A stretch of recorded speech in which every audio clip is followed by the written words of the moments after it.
Estamos ao vivo para mais uma live da série Espiritualidade Emocionalmente Saudável. Ajeitando aqui as coisas para a gente começar, aguardando o pessoal chegar. Já chegou aqui meu amigo Kazu do Japão, aguardando um minutinho enquanto o pessoal chega. Bom dia, Kazu.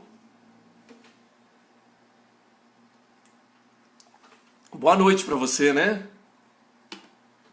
Como é que estão as coisas aí no Japão? Fábio chegando. Joia! Enquanto isso a gente vai ajeitando as coisas por aqui também. A minha base estava desmontada hoje, por isso que eu demorei uns minutinhos. Tive que montar de novo aqui rapidinho para a gente começar.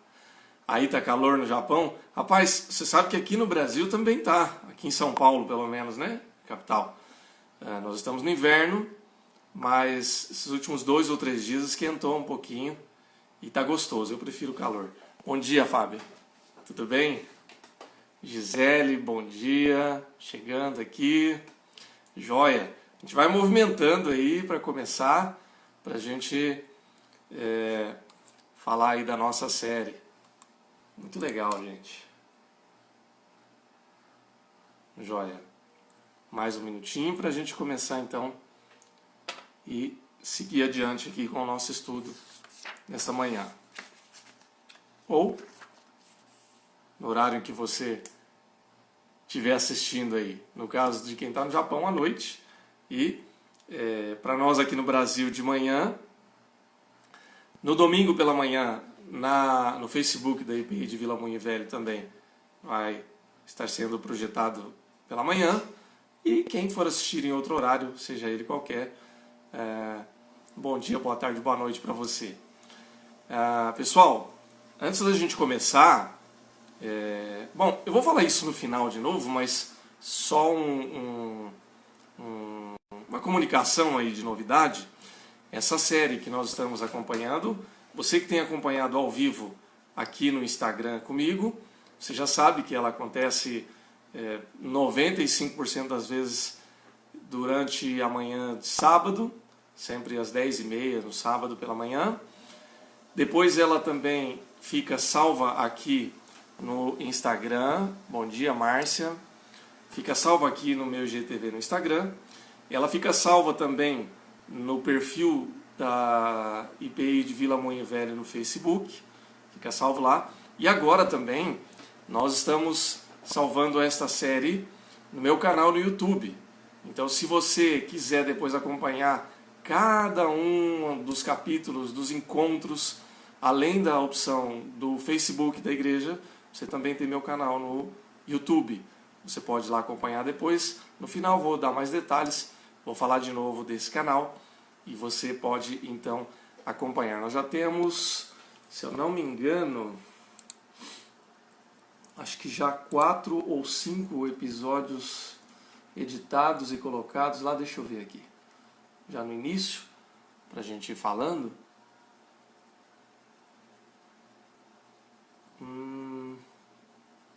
Se eu não me engano, 5 episódios. Meu computador tá lento porque eu tô renderizando um outro vídeo, mais um da série. Então, a gente vai conforme os recursos que a gente tem aqui, né? Você vê, Gisele, digital influencer, né? Quem nunca? Aqui, 3, 2... É isso aí. Nós já temos 4 vídeos, 4 episódios, né, da série Espiritualidade Emocionalmente Saudável, mas eu já tenho alguns outros editados já pronto para subir. A gente vai subindo um por dia. A Ellen está falando que perdeu alguns. Então, Ellen, lá você pode assistir desde o primeiro, tá bom? E você vai acompanhando. Não tem só esse material, tem outras coisas também que a gente está postando lá. O Kazu, que está batendo palmas aqui, ele está comigo lá no canal. Uma live que nós fizemos sobre o que eu chamo de hipnolives, né? Hipnose e demandas aí de emoções, etc. Hipnoterapia, etc. Então a gente vai conversando sobre essas coisas também e a proposta é a gente ir abastecendo sempre com novidade, sempre com coisas relacionadas a nossa vida de fé, as emoções e etc. Especificamente hoje falando da série Espiritualidade Emocionalmente Saudável, que é o tema que nós tratamos a partir desta obra do Peter Scazzero, sempre, obviamente, com aquela pitada interpretativa, né? A gente não quer seguir ipsis literis o livro, embora a gente procure seguir o roteiro, mas sempre tratando dentro da nossa ótica, dentro da nossa realidade, dentro do nosso contexto, para que fique mais bem aproveitado. Porque senão eu apenas indicaria o livro para vocês, vai lá, lê e tira a sua conclusão. Que eu também indico, que é importante, mas que a gente possa ter essa interação e essa interpretação também, para ficar mais rico a proposta de entendimento de todas essas coisas. Tá bom, gente? Bom, muito bem. Mais uma vez eu quero agradecer a todos que estão presentes aqui na live, aqueles que estão chegando, os que vão chegar depois. Aqui a Ellen, minha amiga, chegou. A presbítero Edson, Deus abençoe. A Clenir também. Então, gente, muito bom dia, obrigado pela presença. Vamos seguindo. E o restante do pessoal que for chegando, a gente vai cumprimentando aqui, tá bom? Bom, vamos lá.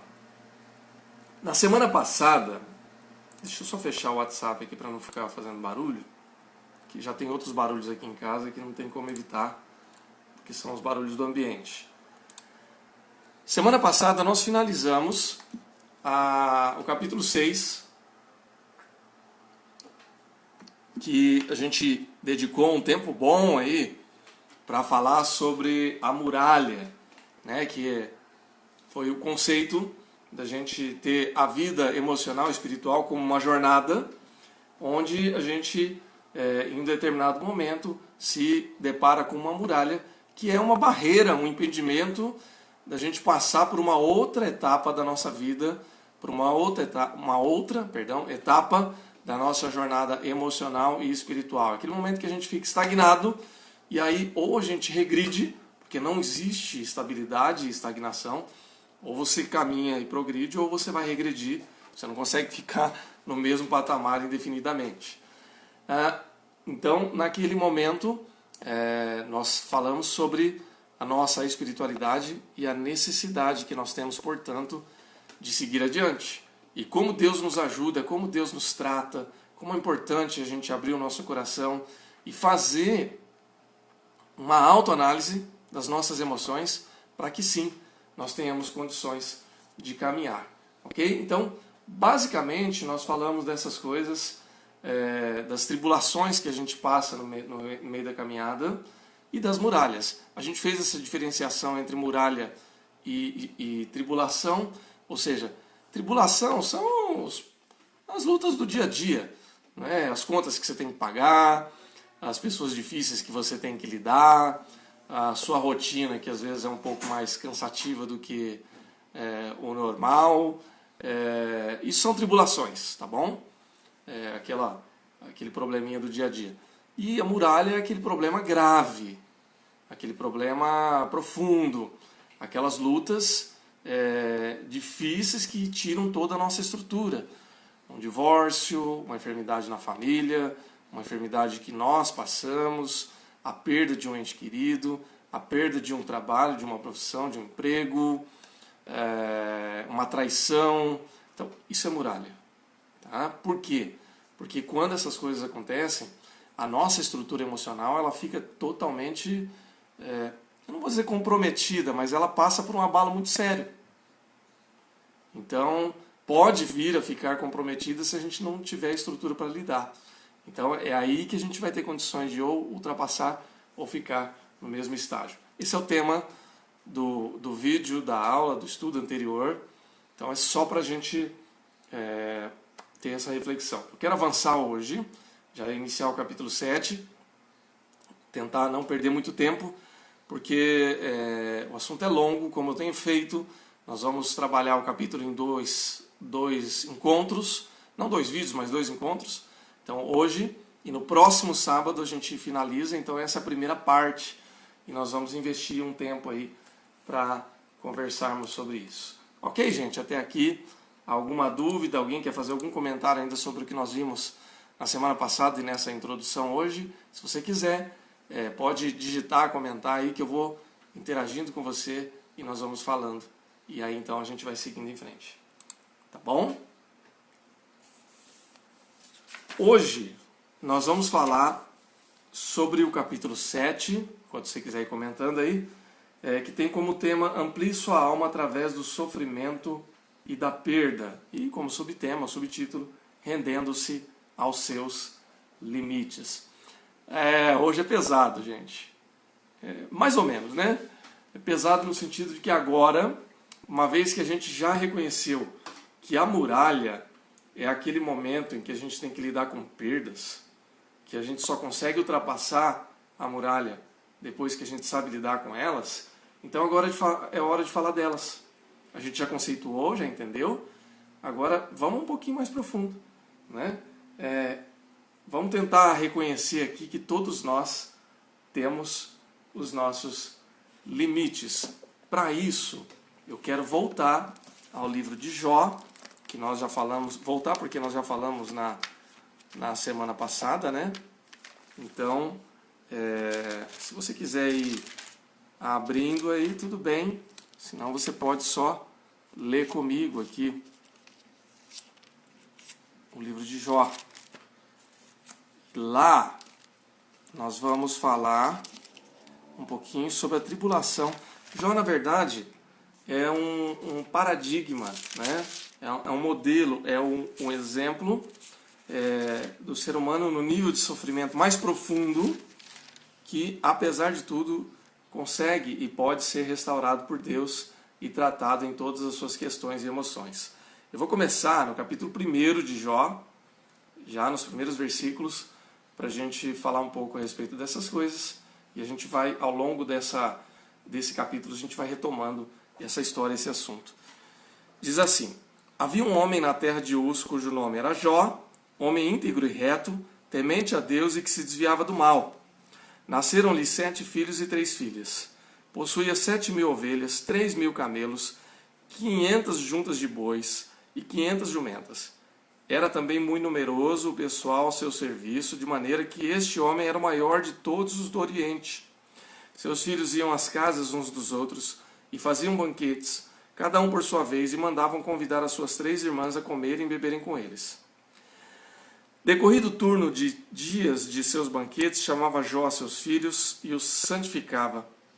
Levantava-se de madrugada e oferecia holocaustos, segundo o número de todos eles, pois dizia: talvez tenham pecado os meus filhos e blasfemado contra Deus em seu coração. Assim o fazia Jó continuamente. Num dia em que os filhos de Deus vieram apresentar-se perante o Senhor, veio também Satanás entre eles. Aqui nós estamos, até o versículo 5 foi a apresentação de Jó, quem era ele. E agora a partir do versículo 6 tem um corte aqui, que é a Assembleia dos Anjos, vamos dizer assim, né? Num dia em que os filhos de Deus vieram apresentar-se perante o Senhor, veio também Satanás entre eles, o diabo, chifrudo. Então perguntou o Senhor a Satanás: de onde vens? Satanás respondeu ao Senhor e disse: de rodear a terra e passear por ela. Perguntou ainda o Senhor a Satanás: observaste o meu servo Jó? Porque ninguém há na terra semelhante a ele, homem íntegro e reto, temente a Deus e que se desvia do mal.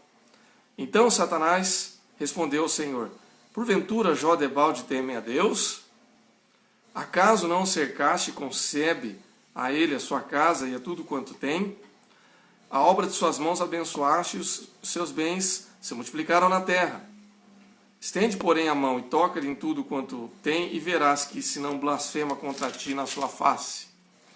Disse o Senhor a Satanás: eis que tudo quanto ele tem está em teu poder. Somente contra ele não estenderás a mão. E Satanás saiu da presença do Senhor. Sucedeu um dia que seus filhos e suas filhas comiam e bebiam vinho na casa do irmão primogênito, que veio um mensageiro a Jó e lhe disse: os bois lavravam e as jumentas pareciam junto a eles. De repente deram sobre eles os sabeus e os levaram e mataram os servos ao fio da espada. Só eu escapei, para trazer-te a nova. Falava estes ainda quando veio outro e disse: fogo de Deus caiu do céu e queimou as ovelhas e os servos e os consumiu. Só eu escapei para trazer-te a nova. Falava este ainda quando veio outro e disse: dividiram-se os caldeus em 3 bandos, deram sobre os camelos e os levaram e mataram os servos ao fio da espada. Só eu escapei para trazer-te a nova. Também este falava ainda quando veio outro e disse: estando teus filhos e tuas filhas comendo e bebendo vinho em casa do irmão primogênito, eis que se levantou grande vento do lado do deserto e deu nos 4 cantos da casa, a qual caiu sobre eles e morreram. Só eu escapei para trazer-te a nova.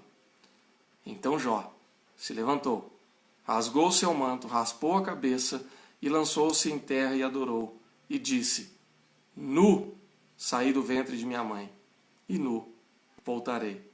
O Senhor deu, o Senhor o tomou. Bendito seja o nome do Senhor. Em tudo isto, Jó não pecou, nem atribuiu a Deus falta alguma.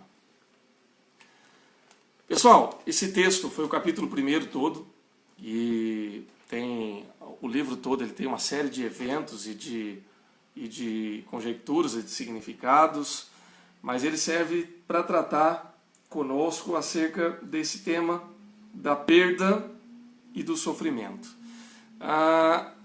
De antemão, é importante a gente já entender que ninguém gosta de sofrer, que o sofrimento não é uma coisa agradável, não é uma coisa que a gente simplesmente busca. Bom dia, Alexandre, obrigado pela sua presença. Não é uma coisa que a gente busca conscientemente, pelo menos, e nem que a gente gosta de passar. Mas a gente, na verdade, precisa entender que o sofrimento ele também tem um propósito e ele também tem uma utilidade, vamos dizer assim, na nossa vida, na nossa jornada emocional e espiritual.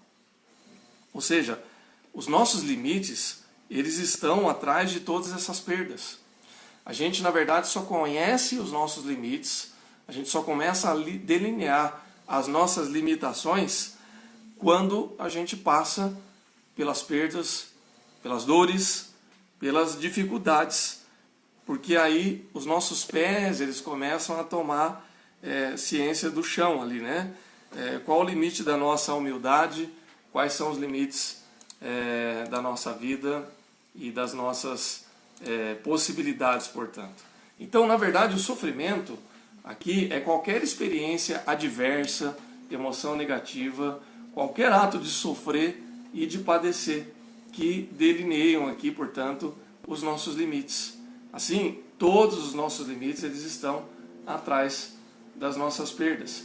Por mais que a gente queira fazer um monte de coisa e vivenciar um monte de coisa, a gente não consegue fazer tudo o que a gente quer. A gente tem um limite para a nossa vida. Então, a nossa vida, entre aspas, normal, muitas vezes, é interrompida por esses eventos. E aí nós vemos o livro de Jó como esse exemplo, né, de alguém que tinha tudo. E nós vamos falar um pouquinho mais sobre o contexto de Jó, né, e que, por alguma razão, ou por uma série de situações, acaba perdendo tudo. Então, como é que a gente lida com essas dores, com essas perdas, com essas coisas todas? A gente acaba lidando com uma série de negações, que nós vamos falar aqui um pouquinho, e por que isso é até uma estratégia de sobrevivência, mas a gente não pode ficar pendurado nisso. Bom, quando a gente fala de perda, nós estamos falando da história de cada um de nós. Vamos pegar o exemplo de Jó aqui, que nós lemos no início. Jó, ele, em termos de exemplo ou de meta de vida, vamos falar assim, ele era aquilo que todo mundo deseja ser um dia, ou que grande parte das pessoas deseja ser um dia. Por quê? O Jó, ele era o cara mais admirado do seu tempo na sua época. O Jó era o Bill Gates dos dias de hoje. O autor fala do Bill Gates aqui, você pode falar de qualquer outro cara bem sucedido financeiramente, mas ao mesmo tempo era um cara bem sucedido e admirado até no contexto religioso, porque ele era considerado o cara mais justo do seu tempo. Então era uma mistura de um mega bilionário empresário com um mega homem de Deus, religioso, pregador, etc. Então você imagina o que seria a rotina de Jó nos dias de hoje, 2020. Seria aquele cara que tem uma mega mansão ou várias casas, um cara que tem os carros que ele desejaria ter. Então ele tem lá a sua Ferrari, o seu Porsche, a sua Land Rover, o seu Camaro, tem picape, ele não precisa fazer voo comercial porque ele tem aquele jatinho executivo próprio, né, com seu piloto. O cara tem um helicóptero para fazer os deslocamentos dentro da cidade. Então essa tribulação de pegar trânsito aqui na cidade de São Paulo para Jó não seria um problema, porque ele pega o seu helicóptero, ele pode morar lá no condomínio, lá no Alphaville, lá do outro lado da cidade, e cruzar a cidade rapidinho, chegar no seu escritório, no seu prédio comercial dele, né? Porque ele tem esse recurso. É alguém que faz reunião com diretores de empresas, que recebe políticos, que janta com o prefeito, que é convidado pelo governador para almoçar, enfim, é alguém muito importante. E ao mesmo tempo é alguém que é respeitado no meio religioso, que é respeitado no seu ambiente eclesiástico, é alguém que é admirado porque tem uma família próspera, uma família bonita, onde você vê aqui no texto, né, que o primogênito, o irmão mais velho, reunia os seus irmãos, as suas irmãs, as suas famílias para almoçar, para celebrar. E Jó era tão preocupado com a vida da sua família que ele mesmo, conforme a estrutura religiosa da época, oferecia holocaustos, sacrifícios, pensando nos filhos assim: bom, se nenhum desses filhos, se por acaso algum desses filhos tiver cometido alguma bobagem, eu vou conduzir o aspecto religioso para que eles estejam justificados. Então era um cara acima de qualquer suspeita, em todos os aspectos. Pensando nos dias de hoje, era aquele pai que levava os filhos para a igreja, que investia, que mandava os filhos para acampamento, que pagava a escola de música para os filhos exercer ministério, que pagava curso, enfim, era um cara justo. E aí a gente vê no final ali do capítulo que não havia nenhuma razão para que Jó passasse pela tragédia que ele passou. Como é que pode num único dia o cara perder tudo? Perde todos os seus bens, perde todos os seus imóveis, perde todas as suas riquezas, perde os seus filhos, perde os seus servos, os seus funcionários, perde a sua família toda. Então, é uma situação de sofrimento agudo, de sofrimento realmente num nível difícil de administrar, de lidar e até mesmo de justificar. Então, é por isso que é dito que a história de Jó, em certa medida, ela é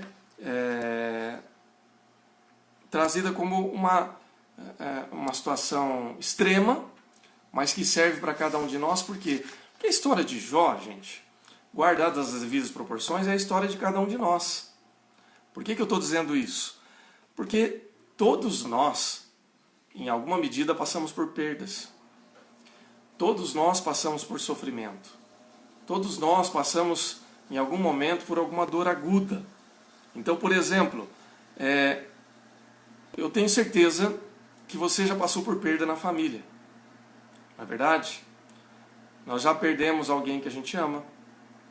Já perdemos um ente querido. Já passamos por perda financeira. Em algum momento a gente perdeu dinheiro, perdeu o emprego, levou um golpe, fez um investimento mal planejado, ou até bem planejado, mas que por alguma razão não foi bem sucedido.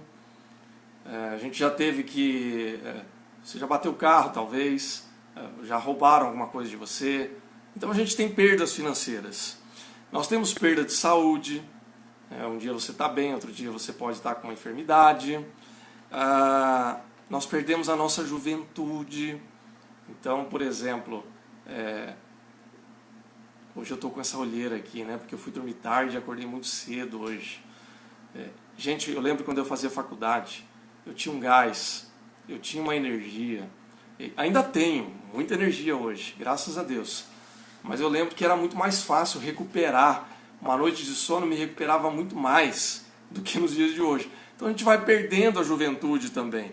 E aí não tem cirurgia plástica, não tem dieta que vai resolver tudo. A gente vai mantendo o nível. Embora, gente, isso também é crença, tá? Se você crê que você tem energia, que você tem disposição, você tem disposição. Então eu acredito que eu vou ter energia ainda por muitos anos. Graças a Deus. Quando eu estou falando muitos anos é bastante tempo mesmo, tá? Mas eu sou consciente que eu tenho um limite. E é disso que a gente está falando aqui hoje também, né? Eu não tenho mais o físico, o corpo de um jovem de 18 anos. Então eu tenho que entender quais são as minhas limitações, negociar com elas e fazer o meu melhor com o que eu tenho. A gente perde sonhos, né? Quem de nós não perdeu aí alguns sonhos ou mudou alguns sonhos na vida? Por exemplo, sonhos de carreira. Você sonhou com algumas coisas na sua profissão, na sua carreira, e você já percebeu que algumas dessas coisas não vão se realizar. Algumas até nem precisam se realizar, né? Mas o fato é que essas coisas mudam. A gente já não tem mais os sonhos para a família que nós tínhamos anos atrás. Por quê? Porque às vezes o casamento não foi bem sucedido. Ou o casamento já está numa outra etapa. Nós temos sonhos para os filhos que às vezes já passaram. Por quê? Porque os filhos cresceram. E esses sonhos para uma certa idade, uma certa época da vida já não vão mais se concretizar. Então, por exemplo, eu tinha alguns sonhos para os meus filhos, quando eles eram mais novos, que eu queria levar eles para alguns lugares e passear. Então, já foi, não deu mais para fazer, acabou. Eu posso sonhar para algumas coisas com eles daqui para frente, mas já foi, né? Então, essas coisas acontecem. Um emprego, um trabalho, algumas perdas que nós temos aí, algumas tragédias que acontecem, que não dependem da gente. Então, eu já sofri acidente de carro, acidente feio, grave. Pela graça de Deus eu não perdi a vida, mas eu tenho amigos, por exemplo, que perderam saúde, perderam pessoas, gente que às vezes perde um órgão, que deixa de andar, que fica numa cadeira de rodas, gente que passa por um divórcio doloroso, por um rompimento de amizade. Gente, se eu for fazer a lista aqui vai ficar grande. O ponto é, nós temos perdas na vida. Isso serve para mim, serve para você, serve para todos nós. E isso é doloroso? Com certeza é doloroso. Com certeza é difícil de lidar. Com certeza demanda da gente uma energia e uma necessidade de recursos que muitas vezes a gente nem acredita que tem. E aí é importante a gente entender que essas perdas, elas, depois que a gente consegue assimilar a dor, depois que a gente consegue reorganizar todo o entendimento de tudo isso, elas acabam se tornando, se nós deixarmos Deus nos tratar, acabam se tornando uma coisa positiva. E aí você pode perguntar para mim assim, o que pode ter de positivo numa tragédia, numa dor, numa perda? Olha, a dor da perda, ela em si ela não é positiva, se a gente entender e compreender que ela machuca a gente. Mas ela pode se tornar positiva quando ela tira ou descortina as ilusões da nossa vida. Por quê? Lembra que eu falei ainda há pouco que a importância da gente ter o pé no chão, da gente saber quais são os nossos limites? Bom, o fato é que a gente perde a ilusão ou as ilusões sobre as ideias erradas que a gente tem a respeito da vida. Quais são essas ideias erradas?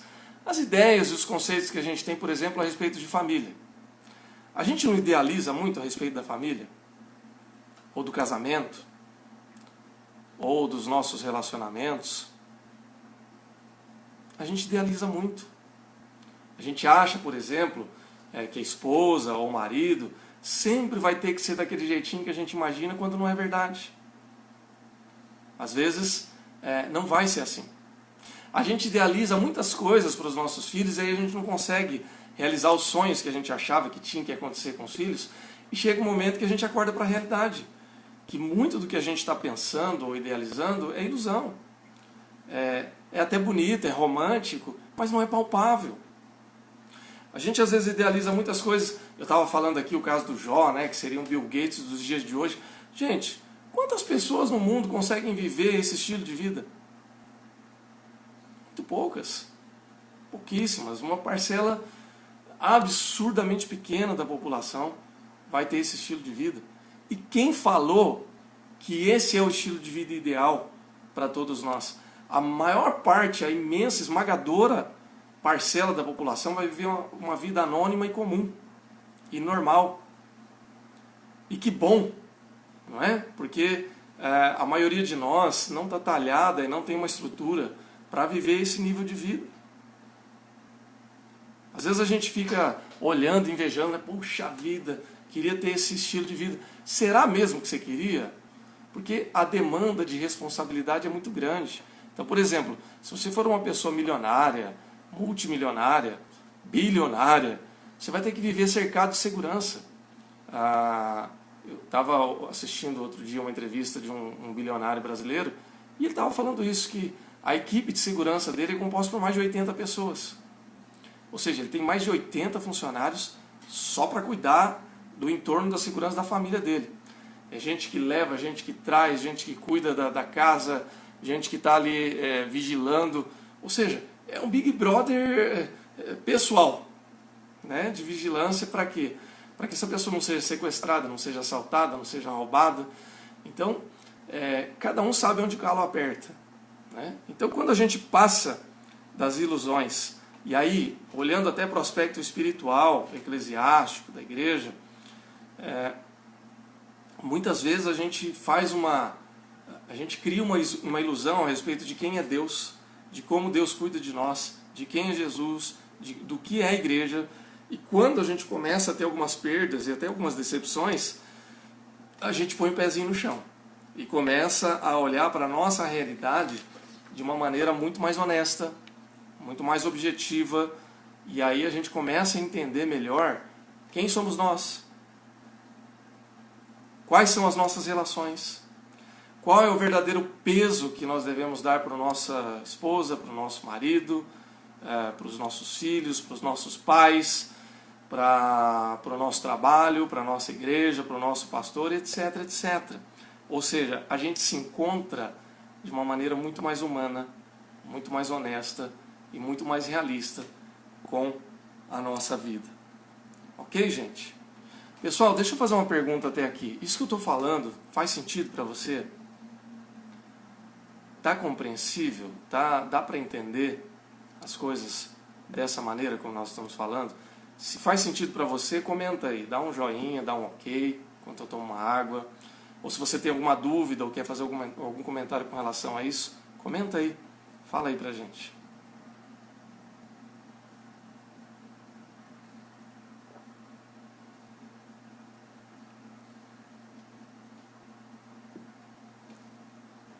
Tudo bem? A Márcia está dando ok.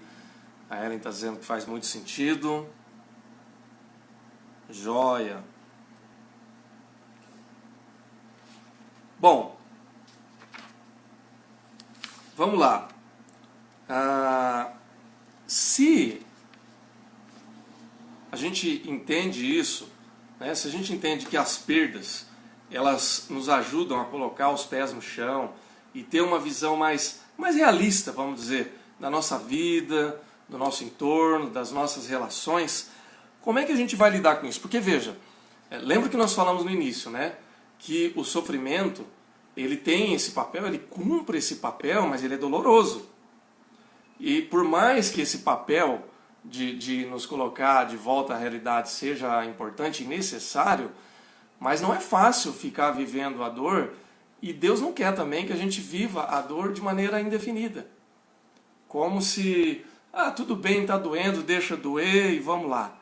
Bom, como é que você teria respondido, ou como nós responderíamos, a essa dor aguda que Jó, por exemplo, sofreu? Que foi uma verdadeira tragédia, né? Não foi uma coisa simples de lidar. Não é uma coisa assim, não, tudo bem, vamos lá, segue a vida, segue o jogo. Não, foi difícil de lidar. A perda dele foi catastrófica. Vocês sabem que culturalmente as pessoas respondem de maneiras distintas à dor e à perda.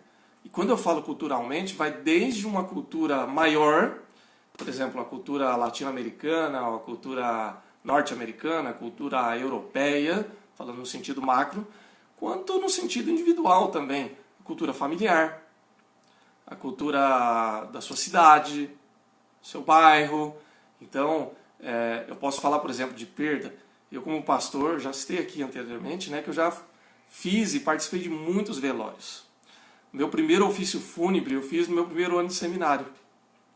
Antes de entrar na faculdade de teologia. Eu fui participar de um velório de um tio da minha mãe, portanto, meu tio-avô, né? É assim que fala. É isso mesmo, tio-avô. Um tio da minha mãe. E quando a Márcia está comentando aqui que nós perdemos a nossa liberdade de ir e vir por causa da quarentena e já estamos pirando, é isso. Você imagina, né? Se a gente perde a liberdade de ir e vir, a gente já fica doido, imagina perdas maiores, né? Mas essa perda de ir e vir também nos gera uma reflexão, né, Márcia? Também serve para a gente colocar os pés no chão. Bom, o fato é que eu lembro quando eu fui fazer esse velório do meu tio-avô, alguém falou que eu era pastor. Eu não era pastor ordenado ainda, eu tinha ido para o seminário, tinha ido para a faculdade de teologia. Mas seminarista pode dar uma palavra, né? Fui lá, dei uma palavra, quase morri do coração, viu, gente? Mas deu tudo certo, Deus dá força pra gente, porque eu não me sentia preparado ainda para fazer aquilo. Mas quem dá o preparo no fim das contas é Deus, e se você conhece a palavra de Deus, você vai lá e faz e dá tudo certo. Mas o que eu quero dizer com isso? Eu já participei de tudo quanto é tipo de velório que vocês podem imaginar. Velório de criança, velório de recém-nascido, velório de adolescente, velório de idoso, velório de gente que morreu de acidente, de gente que morreu de doença grave, de gente que morreu de repente de infarto, de gente que foi assassinada. Olha, não tem velório fácil. Não tem. Tem os mais difíceis, mas todo velório é pesado, é difícil de lidar, porque é luto. E aí eu sempre fico observando como que as pessoas lidam com esse momento de perda. Como é que elas reagem, como é que elas se posicionam naquele momento. E culturalmente você vê de tudo. Né? Então, se a gente for pegar numa cultura macro, né, uma cultura de um país, por exemplo, você vai ver certas culturas que o pessoal reage de uma maneira muito racional. E quando eu falo racional, e eu não acredito que as pessoas sejam racionais, porque a gente tem um subconsciente que ele é totalmente emocional, mas a pessoa vai racionalizar. Ela vai tentar interpretar aquela emoção e vai dizer assim, já foi, paciência, né? Algumas culturas são de 2, 3 dias, uma semana de velório, enfim. Vamos falar da nossa realidade aqui, Brasil, né? Tem gente que se descabela, que chora, que deita no caixão do morto. E tem gente que é mais contida, que fica ali no cantinho agradecendo as pessoas que chegaram, agradece o consolo, o conforto. Isso vai muito de temperamento, vai muito de pessoa para pessoa, vai muito de como a família... E aí é triste falar isso, mas assim, você observa como que foi o relacionamento da pessoa com o morto, baseado na forma como ela está reagindo ali. Então tem gente que quer compensar tudo aquilo que não conseguiu resolver e vivenciar com a pessoa na hora do luto. Agora não dá mais tempo, né? O que passou, passou. Mas são expressões de luto, tá? Isso que eu quero dizer.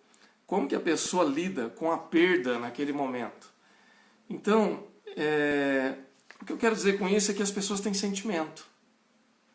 E sem fazer um julgamento de valor, ou querer julgar a pessoa, se ela errou, se ela acertou, se ela se relacionou bem com a pessoa que se foi ou não, o fato é que não dá para você racionalizar tudo e dizer assim, não, tudo bem, está tranquilo, já foi, e tudo mais. Não, você tem que sentir.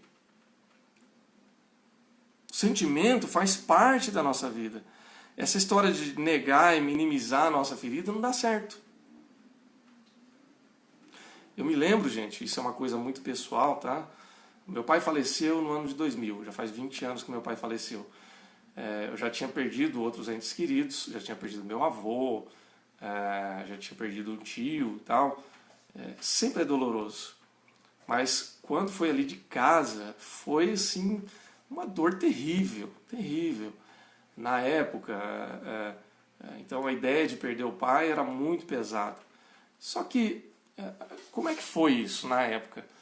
Cada um reagiu de um jeito. Pelo contexto, a gente estava sofrendo muito, meu pai estava doente já há algum tempo, e a gente estava levando aquilo. Eu senti que eu tinha que ajudar minha mãe naquele momento, porque meus irmãos não estavam emocionalmente estruturados. E talvez por ter a dinâmica da fé, já tá vivenciando uma vida com Cristo. Então eu segurei a bronca ali. Mas eu estava com uma dor profunda.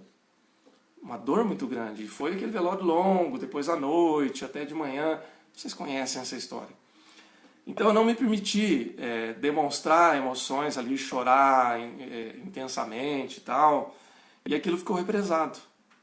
O que aconteceu? Depois de uns 3 ou 4 dias, eu acordei de madrugada com um pânico, com um negócio aqui no pescoço, com uma falta de ar, e aquilo eu só consegui melhorar depois que eu tive uma crise de choro. Por quê? Porque era uma emoção, um sentimento contido aqui que estava represado, que se ele não explodisse eu ia ter um troço. O ideal, conhecendo os meus limites e entendendo como que a gente funciona hoje, falando um pouquinho do que nós estamos comentando aqui no tema, é que eu tivesse chorado ali. E não havia nada demais em chorar. E mesmo chorando não significaria que eu não ia dar força para minha mãe e para meus irmãos. Mas é que naquele momento eu não tinha estrutura emocional e não tinha um entendimento para saber lidar com isso. Então depois que eu chorei, eu fiquei bem e tal. E cada um de nós, minha mãe e meus irmãos, tiveram tempo deles ali para reestruturar e ressignificar todas aquelas emoções. Então, o que eu quero dizer com isso, gente, é que as emoções, elas são normais e a gente tem que saber lidar com elas. E tem que saber deixar vazar emoções. Hoje, quando eu prego, quando eu faço um ofício fúnebre, uma das coisas que eu sempre falo para a família é isso. Eu digo assim, gente, chorar é normal. Ficar triste é normal. Então, se você tiver que chorar a perda do seu familiar, chora. Está com vontade de chorar? Chora. Está com vontade de encostar no ombro de alguém? Encosta. Precisa abraçar alguém nesse momento? Abraça. Porque a gente precisa experimentar essas emoções e vivenciar elas, porque a gente não é de ferro. Deus nos criou assim para que a gente possa lidar com essas coisas desse jeito. Né? Então, se sentir triste, se sentir inconformado, isso é normal. E aí, voltando ao exemplo de Jó, o que Jó fez quando ele teve essa perda? Ele fez algo que era comum na cultura da época. Raspou a cabeça, colocou vestes de lamento, se ajoelhou e foi chorar o seu luto. Por quê? Porque ele precisava fazer isso.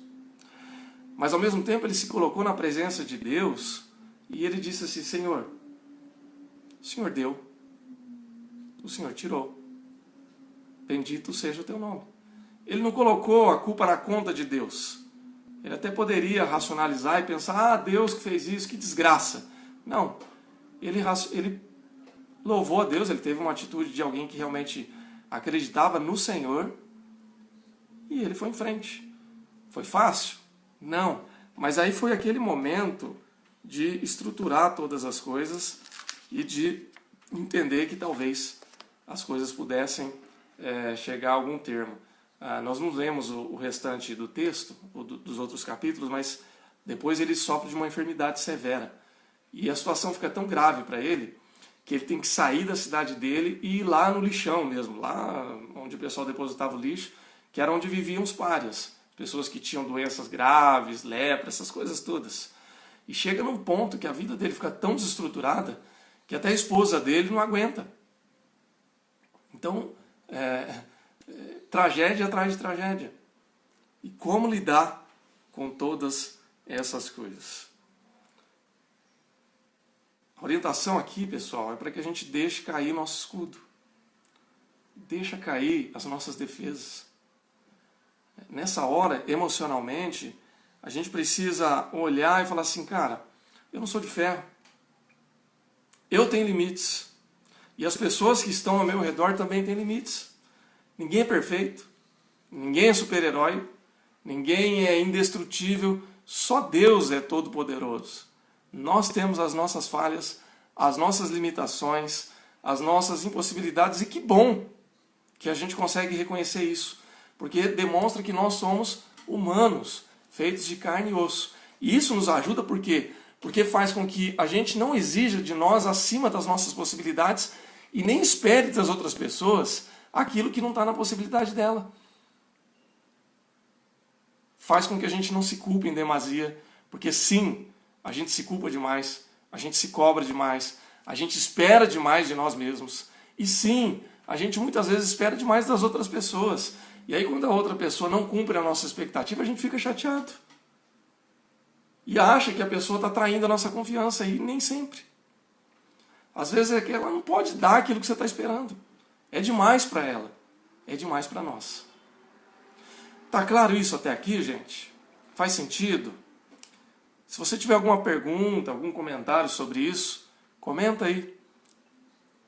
Faz a sua pergunta, ou fala o que você quiser falar aí, ou dá um joinha. Porque às vezes o que a gente está falando é muito denso, é muito pesado, né? E acaba vai rolando uma transferência, uma contra-transferência aí que às vezes a gente não tem dificuldade de lidar, né? Eu lembro quando eu fazia as minhas aulas de psicologia na faculdade, a Márcia está falando, né? A expectativa era nossa e não da outra pessoa. É isso mesmo. A gente espera demais. Eu lembro que o professor, nosso professor de psicologia, ele falava assim, ó, dependendo da aula, às vezes estava tão densa, que aí o pessoal começava a sair para beber água, sair para ir no banheiro, e ele falava assim, ó, vocês podem reparar que está pesada, a pessoa não dá conta, ela sai. Ela vai tomar água, vai no banheiro. Às vezes a aula estava tão pesada, gente, eu estava sentindo aquela... Parece que ele estava falando para mim, dava uma vontade de levantar e tomar uma água para dar conta, mas eu ficava só de raiva, né? Eu falava, não, eu não vou levantar porque senão ele vai falar, né? Então é isso, gente. Às vezes é pesado, mas é necessário, né? Tudo bem, gente? Tranquilos? Dentro do possível?